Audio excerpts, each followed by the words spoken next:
Para comenzar, quiero agradecer al padre Ignacio Andereguen por haberme invitado a participar en esta jornada con una ponencia que se me ha pedido que sea sobre la virtud de la justicia, una ponencia sobre la influencia de la virtud de la justicia en la personalidad. Se me ha pedido que sea una ponencia acotada porque hay muchas otras, por lo cual intentaré ser breve e ir directamente a los temas. En el momento de tratar el tema de la justicia, podríamos abordarla desde distintos puntos de vista. De hecho, en la obra de Santo Tomás, que es el autor que nos sirve de referencia, la palabra justicia tiene muchos significados. El primero de ellos que quisiera mencionar aquí es un significado que Santo Tomás, siguiendo a Aristóteles, llamó un significado metafórico. Este significado metafórico tiene su origen en el uso que de la virtud de la palabra justicia hacía Platón. En Platón la virtud de la justicia no es tanto un orden a otro, algo que da referencia a otro, sino que es en el fondo la armonía interior de las potencias del ser humano. En Santo Tomás, por su parte, a veces justicia significa el orden de la persona con todas sus potencias a Dios, o en todo caso el orden de las potencias inferiores sensitivas a la razón y de esta a Dios, que uso que Santo Tomás hace en múltiples lugares. Por ejemplo, cuando Santo Tomás habla de la justicia original, el don de justicia original, por el cual las potencias sensoriales se sometían a la razón y la razón a Dios, o también cuando Santo Tomás habla de la justificación del pecador, por ejemplo, en el Tratado de la Gracia. Este significado metafórico, que sería interesante también estudiarlo en sus implicaciones psicológicas, y particularmente la del estado de injusticia que se sigue de la pérdida de la justicia original, no es el que nos ocupa en esta ponencia. Nosotros nos vamos a referir a la justicia en su sentido de virtud moral. Esta justicia como virtud moral tiene un significado propio. La justicia se divide, en este sentido propio, se divide primero se divide en justicia general y justicia particular, y después está lo que Santo Tomás llama las partes potenciales de la justicia, que son virtudes que participan de algo que se da en la razón propia de justicia, pero que en algo se desvían de esta razón propia, como son las virtudes de la religión, que se refiere al culto debido a Dios, la virtud de la piedad, que se refiere a los padres, la virtud de la observancia, en latín en realidad la palabra más adecuada tal vez sería la virtud de la reverencia hacia los maestros, las personas constituidas en autoridad, etc. Bueno, y hay otras. Nosotros nos vamos a concentrar en el concepto propio de virtud, y decíamos que de virtud de la justicia, y decíamos que en esta acepción primera y propia, la justicia se divide en dos especies: la justicia general y la justicia particular. La justicia particular es la justicia de la que se habla con más frecuencia, esta justicia que se divide a su vez en justicia distributiva y conmutativa, por la cual se da a cada uno lo que le corresponde, sea en el intercambio entre los individuos, sea en la relación del gobierno respecto de los individuos.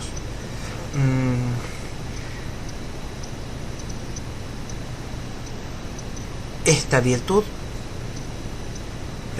nos interesa, por supuesto, pero no va a ser el centro de atención de nuestra ponencia. El centro de nuestra ponencia será la justicia general, y por motivos que ahora voy a explicar. Pero antes que esto, y una vez que hemos ubicado de qué el tema, digamos, de qué tema nos vamos a ocupar, digamos un par de cosas también de por qué la consideración de las virtudes puede ser importante para la psicología.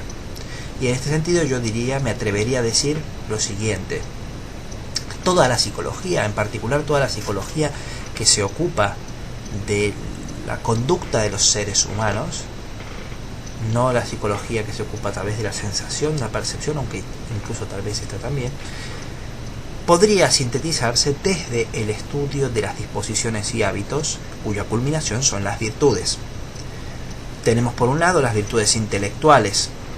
Las virtudes intelectuales no son otra cosa que la culminación de las capacidades y las disposiciones cognitivas. Hay disposiciones cognitivas innatas. Hoy se habla mucho de estilos cognitivos, se habla de inteligencias múltiples, una expresión impropia, pero de esto se habla. Hay quien tiene más talento para las matemáticas, inteligencia matemática, hay quien tiene más una inteligencia lingüística, hay quien tiene una inteligencia cinético-corporal, se dice, etcétera, etcétera. Esto en realidad no corresponde a potencias distintas, sino a disposiciones distintas de las potencias cognitivas, todas las cuales por naturaleza se ordenan al acto del intelecto, por lo cual, de alguna manera, todas ellas pues, pueden caer bajo los hábitos intelectuales. Las disposiciones de los sentidos internos, que son las que en última instancia hacen las diferencias de inteligencias, pues estas disposiciones caen bajo los hábitos intelectivos como partes potenciales, por ejemplo. Entonces, hay disposiciones cognitivas innatas que dependen de la disposición del sistema nervioso, en el que inhieren las potencias sensoriales externas e internas que disponen el acto intelectual de distintas maneras. Y después están las disposiciones adquiridas que se desarrollan a partir de estas disposiciones innatas. Uno puede tener mucha inteligencia matemática por naturaleza, pero si se cría en la selva, pongamos, criado por fieras y no por seres humanos, pues no desarrollará la inteligencia matemática como otro que igual tal vez de disposición natural no tiene esta capacidad, pero que recibe educación. La culminación de las disposiciones cognitivas no es otra cosa que las virtudes intelectuales. De modo semejante, en el ámbito del apetito y de la conducta, en este orden tenemos las virtudes morales o éticas. Y no hay que olvidar en este sentido que la palabra ética viene de ethos, que significa carácter. Las virtudes éticas son las virtudes del carácter. Y lo que hacen es justamente perfeccionar el apetito. En este punto también hay inclinaciones apetitivas innatas, lo que llamamos ordinariamente el temperamento, que es más algo correspondiente al orden del apetito. Y después tenemos las disposiciones adquiridas. Estas disposiciones adquiridas, en su pleno desarrollo, no son otra cosa que las virtudes o vicios éticos. De hecho, podríamos establecer una analogía. El temperamento, es decir, el carácter natural, es a las virtudes, es decir, al carácter moral, psicomoral, lo que los talentos cognitivos naturales son a los hábitos intelectivos. En un ámbito tendríamos, por lo tanto, la posibilidad de sintetizar la psicología del conocimiento, y por otro lado tendríamos la capacidad de sintetizar desde la teoría de los hábitos y las virtudes el ámbito del apetito y de la personalidad.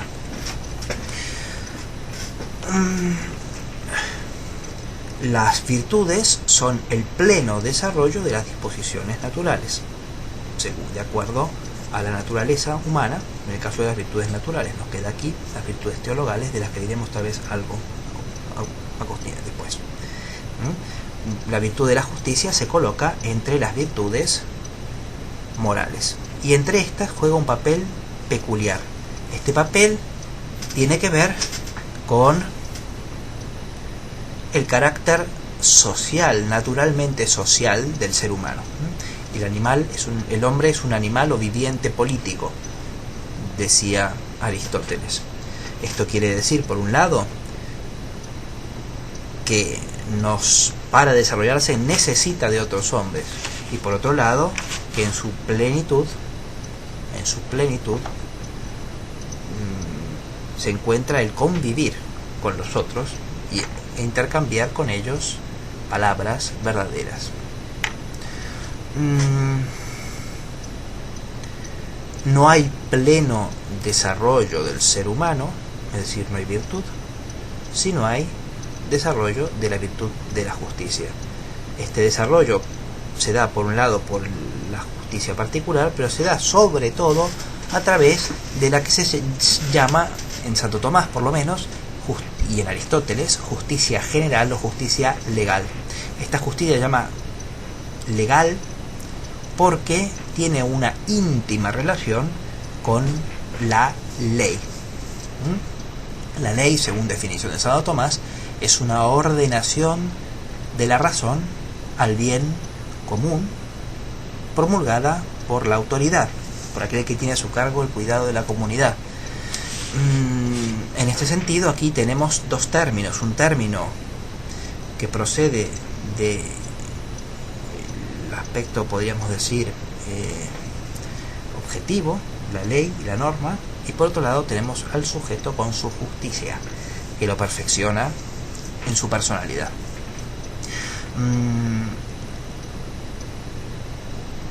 Por la justicia general, nos explica Santo Tomás, siguiendo a Aristóteles, pero yo creo que desarrollando esta idea mucho más a fondo de cuanto lo hacía Aristóteles, todo el resto de los actos de las virtudes, los actos de templanza, los actos de fortaleza, y de todas sus variedades analógicas, se ordenan al bien común. El bien del hombre es un bien común por el hecho de ser un animal social, y por lo tanto la función de la justicia general es la de ordenar el resto de los actos al bien común. En este sentido, la justicia tiene un juego en la estructuración de la personalidad humana, un papel estructural, arquitectónico, a tal punto que Santo Tomás, en textos que aquí no puedo citar por cuestiones de tiempo, me han pedido que hable 20 minutos, espero no pasarme demasiado, Santo Tomás compara la justicia general en este sentido con la caridad. La caridad, dice Santo Tomás, es la forma de las virtudes, forma virtutum. Ahora, no es forma al modo de una forma intrínseca, sino que es forma en el sentido de que impera los actos del resto de las virtudes, dirigiéndolas al fin último, que es al que se dirige directamente como su objeto la caridad y las virtudes teologales en general. De modo semejante, la justicia general puede imperar los actos de todo el resto de las virtudes en orden a la convivencia social. Y por eso, un real, auténtico proceso de socialización no es otra cosa que un proceso de adquisición de la virtud de la justicia general. Esta referencia a la ley y esta referencia a la autoridad es algo que es inevitable en el desarrollo de la personalidad humana. No es algo que podamos realmente elegir. El tema es de qué calidad es el liderazgo de esta autoridad y de cuál es la actitud que asumimos ante la ley o ante las pseudo leyes que también se puedan generar.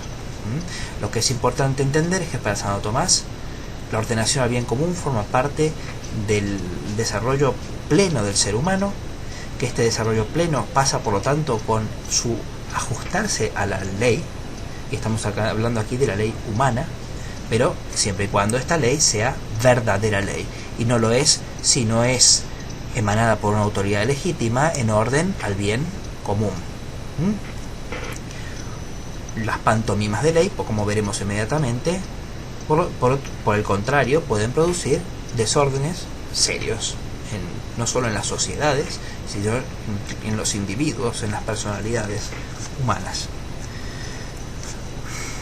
En la teoría de la personalidad contemporánea, generalmente, hay excepciones, hay variedades, pero generalmente se reducen las causas de la personalidad a dos, que estarían en interacción en distintas proporciones según que el teórico sea un teórico más volcado a la influencia social o más volcado a la biología.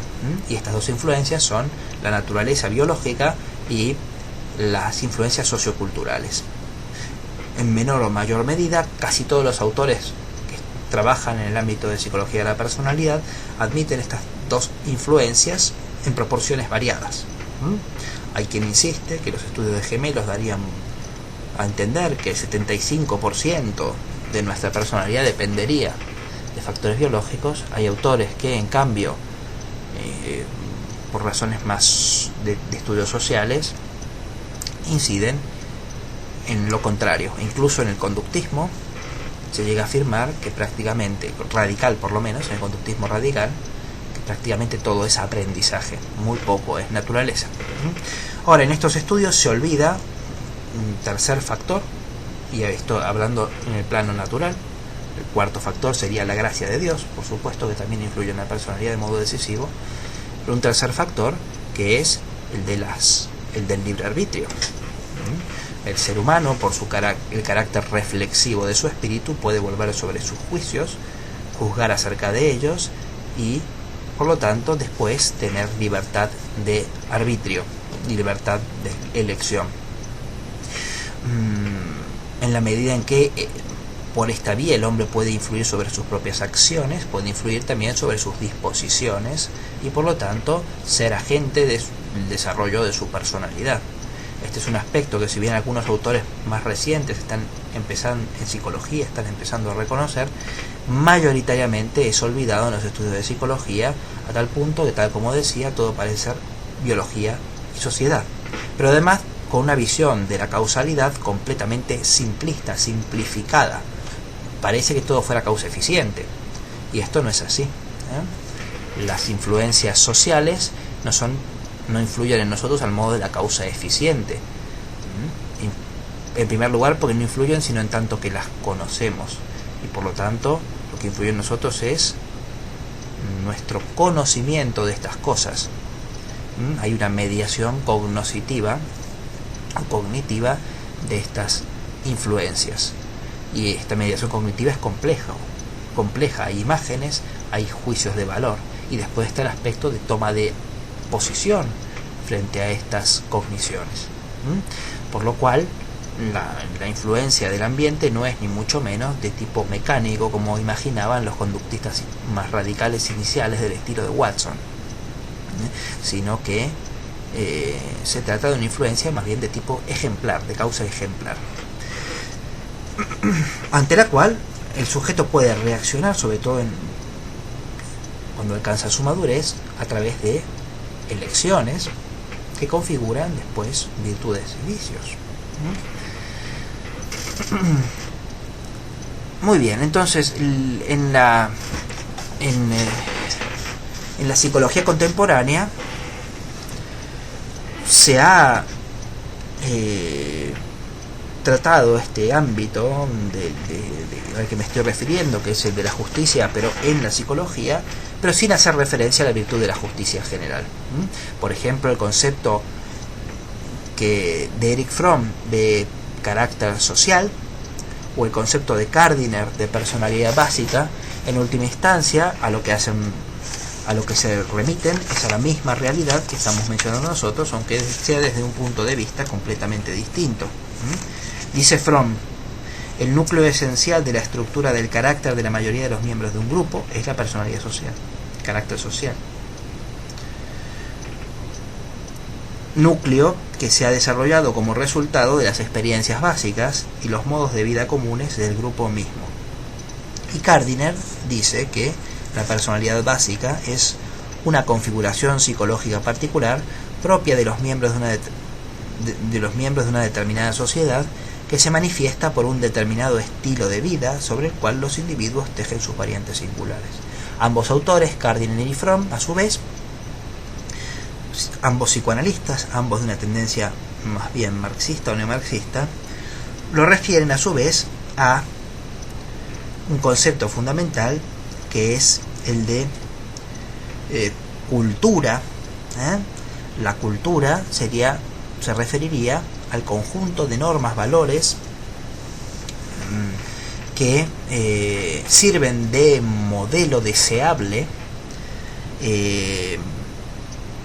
al estilo de vida del grupo. Por lo tanto, en este ámbito se colocaría lo que nosotros llamamos la ley. Tenemos por un lado los modos de vida, que son normativos, y no solamente porque haya leyes escritas, sino porque hay leyes no escritas, que son las costumbres. Y por otro lado tenemos el carácter social, la personalidad básica, o como se lo quiera llamar. Estas relaciones son semejantes a las que se pueden establecer en el pensamiento de Santo Tomás entre la ley y las virtudes o vicios del orden de la justicia, y particularmente de la justicia general o justicia legal. Esta realidad la había observado ya, por eso crea esta noción de justicia legal general. Aristóteles había observado, esto se le puede leer en su Política, que los pueblos tienen un estilo de vida, y este estilo de vida, que es su constitución real, puede o no estar reflejado en las constituciones, en la constitución política que efectivamente tiene o que tiene artificialmente. Dice Aristóteles, un pueblo puede ser democrático de modo de ser, pero está de tener una normatividad artificial, por así decir, que no sea democrática, o viceversa. Fíjense el texto del libro cuarto de la Política de Aristóteles, que dice lo siguiente: no debe ocultársenos lo que en muchas partes acontece, y es que por más que la Constitución no sea legalmente democrática, de hecho hay un gobierno democrático a causa del carácter del pueblo y los hábitos en que se ha imbuido. Y de manera semejante, a la inversa, puede en otros pueblos ser la Constitución igualmente democrática, pero inclinarse de hecho a la oligarquía por dichos hábitos y costumbres. Y esto ocurre sobre todo después de alteraciones constitucionales, porque los reformadores no pasan inmediatamente a otro régimen, sino que al principio se contentan con asegurarse pequeñas ventajas sobre el partido contrario, de suerte que la legislación antigua se mantiene en vigor, por más que el poder esté en manos de quienes han consumado la reforma política. Fin de la cita. Erich Fromm observaba la misma realidad, aunque en perspectiva progresista, y en ese sentido para él parecería que cualquier cambio siempre es a mejor, y por eso habla del fenómeno de lo que él llama el retraso. Hay sociedades cuyas élites, a través de la legislación, están más allá del pueblo. El pueblo mantiene un modo de ser retrógrado, las leyes los hacen avanzar. Fíjense lo que dice, por ejemplo, Fromm en El miedo a la libertad. Antes o después se produce un retraso. Mientras todavía subsiste la estructura del carácter tradicional, surgen nuevas condiciones económicas con respecto a las cuales los rasgos de ese carácter ya no son útiles. Fíjense, aquí el criterio es la utilidad, y la utilidad va a función de los cambios del tiempo. La gente tiende a obrar de conformidad con su estructura de carácter, pero pueden ocurrir dos cosas: sus mismas acciones dificultan sus propósitos económicos, o bien los individuos ya no hallan oportunidades suficientes que les permitan obrar de acuerdo con su naturaleza. Un ejemplo de lo que señalamos puede hallarse en la estructura caracterológica de la vieja clase media, especialmente en países como Alemania, dotados de una rígida estratificación social. Las virtudes propias de esa clase, frugalidad, ahorro, prudencia, desconfianza, disminuyeron cada vez más su utilidad en el mecanismo económico moderno en comparación con nuevas virtudes, tales como la iniciativa, la disposición a asumir riesgos, la agresividad. Entonces, como se ve, Aristóteles y Fromm están observando el mismo fenómeno, aunque Fromm desde una perspectiva de adaptación a los tiempos en última instancia. En todo caso, a lo que yo quería apuntar es al carácter central que tiene la justicia general en la organización de la personalidad. Impera el resto de las virtudes, de los actos de las virtudes, y por lo tanto tiene un papel configurador de la personalidad.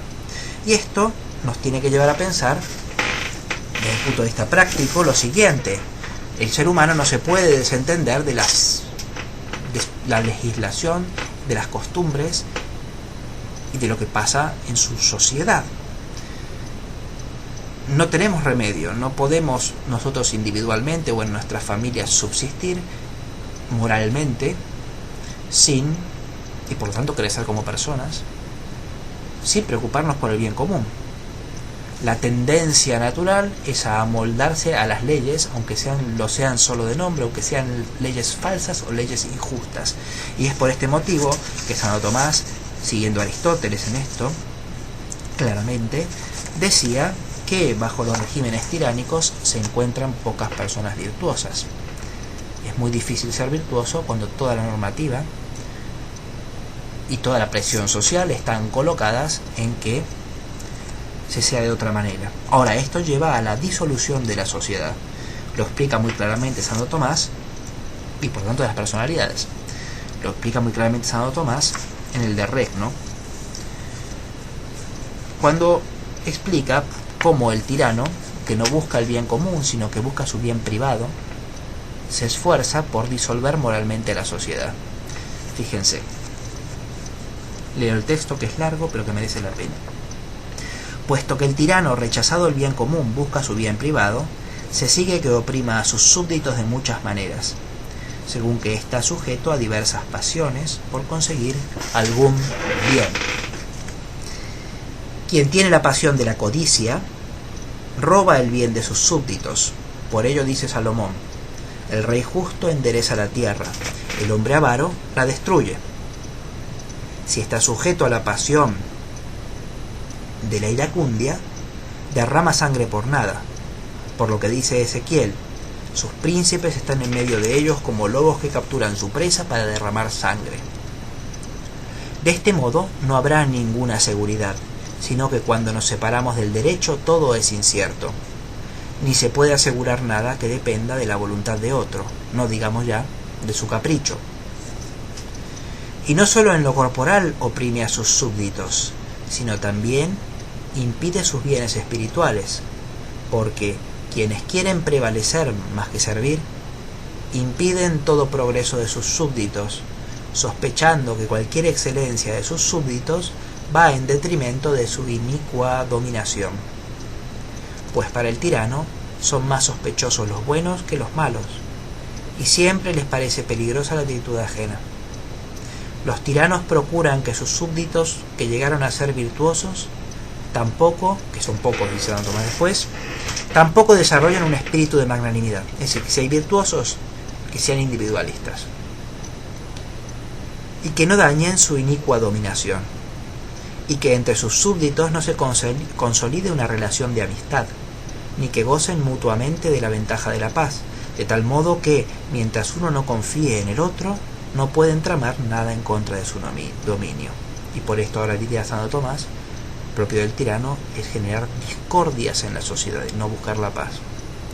Por eso siembran discordias entre ellos, y si ya existen, las alimentan, y prohíben todo lo que pertenece a la unificación de los hombres, como los matrimonios y fiestas, y otras cosas por el estilo, por las que suele generarse la familiaridad y la confianza entre los hombres.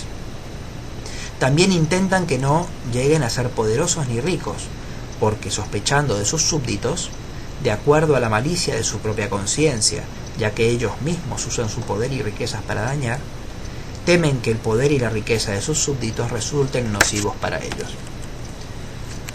Por eso, en Job 15:21 se dice del tirano: el sonido del terror está siempre en sus oídos, y cuando hay paz, él siempre sospecha traiciones.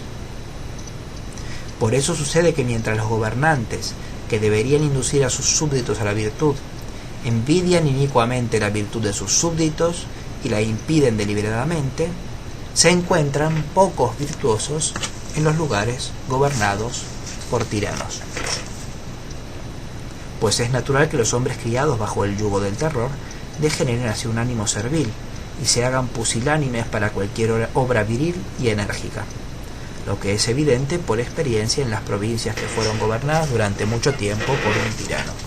Invirtiendo la sentencia, nosotros podríamos decir que en aquellos lugares donde se encuentran pocas personas virtuosas, es de temer que más allá de cuál sea el nombre del régimen político en que se encuentren, nos encontremos efectivamente ante una tiranía.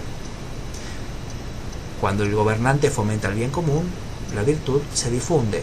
Cuando el gobernante es un tirano que busca su bien particular, que puede ser del orden de las riquezas o de otro tipo, la virtud no se difunde, y los pocos que son virtuosos se vuelven hacia adentro, a su vida privada. Esto lleva, por lo tanto, a una defectuosa organización de la personalidad, porque, repito, el ser humano es naturalmente sociable y está llamado a desplegarse a través de la virtud de la justicia. Pero puede tener consecuencias todavía más desastrosas en la medida en que las leyes sean radicalmente corrompidas. A tal punto que Aristóteles coloca entre las causas de lo que él llama la bestialidad, es decir, el desorden del apetito contra natura, los vicios, dice Aristóteles, pueden ser de dos tipos. Hay vicios que son una disposición del apetito contrario a la recta razón. Esta disposición contraria a la recta razón, lo que tiene desorden es no ajustarse a la regla de la razón. Pero hay otro tipo de desórdenes que son más graves, dice Aristóteles, aunque no siempre sean más responsables, que son los desórdenes del apetito sensitivo, no ya respecto de la recta razón, sino respecto de su propia inclinación, respecto de la inclinación que es propia de la especie. Y en este contexto es que Aristóteles coloca los vicios contra natura, es decir, la lujuria contra natura, la gula contra natura, por decir así, como es el canibalismo, por ejemplo, los temores contra natura, que son los temores absolutamente irracionales, etcétera, etcétera. Aristóteles dice, en el orden de todos los vicios puede haber una versión bestial. Entonces, cuando Aristóteles explica cuáles son las causas de esta bestialidad, pone tres causas. La primera es la causa de las malas leyes. La segunda son los traumas en la infancia. La tercera causa es el aumento de malicia. Las tres causas pueden asociarse. Fíjense lo que dice Aristóteles. Bueno, lo que voy a leer es un texto de Santo Tomás sintetizando lo que dice Aristóteles en la Ética, en el libro séptimo. Afirma Aristóteles que hay tres modos por los que algunos se hacen bestiales. El primero es por la convivencia social, como en los bárbaros, que no son regidos por leyes racionales. Algunos, por mala costumbre de la convivencia, caen en la malicia bestial. Es decir, en los pueblos bárbaros, es decir, los pueblos o que no tienen leyes o cuyas leyes son falsas leyes, no son leyes racionales, pueden fomentar un tipo de costumbre que sea contra la naturaleza, y esto produce una desestructuración de la personalidad a un nivel todavía más profundo, porque se coloca al nivel del apetito, de la inclinación no ya voluntaria, sino a nivel del apetito sensitivo. Segundo, sucede a algunos por flaquezas o privaciones afectivas, es decir, por la pérdida de seres queridos, por las que caen en la locura y se hacen como bestiales. Tercero, por un gran aumento de malicia, por la que sucede que acusemos a algunos llamándolos bestiales. Porque como la virtud divina se encuentra raramente en los buenos, también la bestialidad raramente se encuentra entre los malos, hoy menos raramente. Y parece que hay una correspondencia entre los opuestos. Santo Tomás establece una correspondencia, una oposición más bien, entre la virtud divina, que él termina identificando con los dones del Espíritu Santo, y el vicio contra natura. Este vicio se daría raramente entre los malos, así como raramente entre los buenos se da la virtud heroica. Puede darse la virtud, pero no la virtud heroica. De modo semejante, entre los malos raramente se daría la virtud, el vicio contra natura. En esta incidencia del vicio contra natura juega, según Santo Tomás y Aristóteles, un papel clave la ordenación legal y por lo tanto el desarrollo en el sujeto de la virtud de la justicia. Las virtudes de la templanza, la fortaleza y el resto de las virtudes que ordenan el apetito sensitivo, de hecho, tienen como sentido apaciguar el alma para que pueda dirigirse a bienes superiores como son aquellos a los que se refiere la justicia,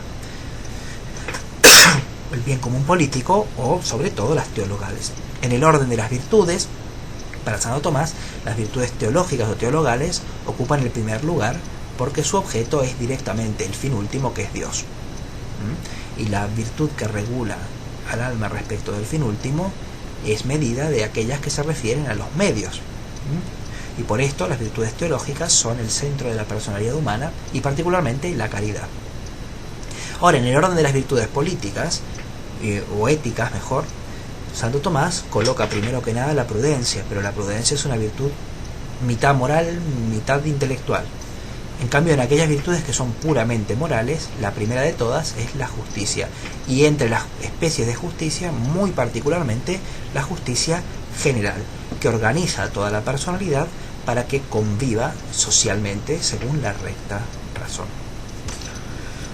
Muy bien, habría querido desarrollar un poquito más algunos otros temas, o incluso con más profundidad el tema que ya he desarrollado, pero los límites de una exposición de 20 minutos, que es la que me pidieron, me lo impiden.